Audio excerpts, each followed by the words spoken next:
կհիշեք, չէ, ասում էի, որ քեշով գումար հանեք, տունը պահեք, որովհետև Իրանը ինտերնետի համար, եթե իրան չվճարեն, ինքը կարա կտրի ամբողջ աշխարհը ինտերնետից։ Հիմա այդ դուրն եմ դնում, որ նայեք, չասեք Լիանը Իրանից է հորինում, չնայած որ ինձ ճանաչողները գիտեն, Լիանը Իրանից ոչինչ չի սիրում հորինել, բացի երգերից իհարկե։ Иран угрожает оставить мир без интернета. Тегеран планирует взимать плату за эксплуатацию подводных интернет-кабелей, соединяющих Европу, Азию и страны Персидского залива. Ультиматум прост. Либо Google, Microsoft и Amazon платят сборы и соблюдают законы Исламской Республики, либо Иран повредит линии связи. Подпишись, чтобы знать о всех новостях. Угроза перерезать кабели ставит под удар стабильность глобальной сети. Фактически, Иран берет в заложники мировые информационные артерии. Если корпорации откажутся платить, мир ждет масштабный интернет-блэкаут.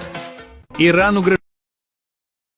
Տերեգասել է, չէ, որ 8-րդ հիվանդանոց կգնան համոզվելու այդ տղան, որ ուր որ էր սովամահեր լինում, ողջ առողջա, թե ինչա։ Ուրեմն գնացել են 8-րդ հիվանդանոց, նախ շատ շնորհակալ եմ, որ խոսքս գետնով չեն տվել ու այդ արագությամբ գնացին հասան, գնացել են ուտելիք են տարել, բայց քանի որ ինքը ռեանիմացիայի մա թույլ չեն տվել մտնի մոտը, ասել են իրիկունը 6-ից հետո կարող եք գալ, եթե ուզում եք տեսնեք, հիմա ինքը ընդեղ է, հայրը ոչ, բայց տղան 8-րդ հիվանդանոցի ռեանիմացիայի մա, փառքը շատ սիստեմաները միացրած են, հուսամ բժիշկները կօգնեն, որպեսզի ոտքի կանգնի։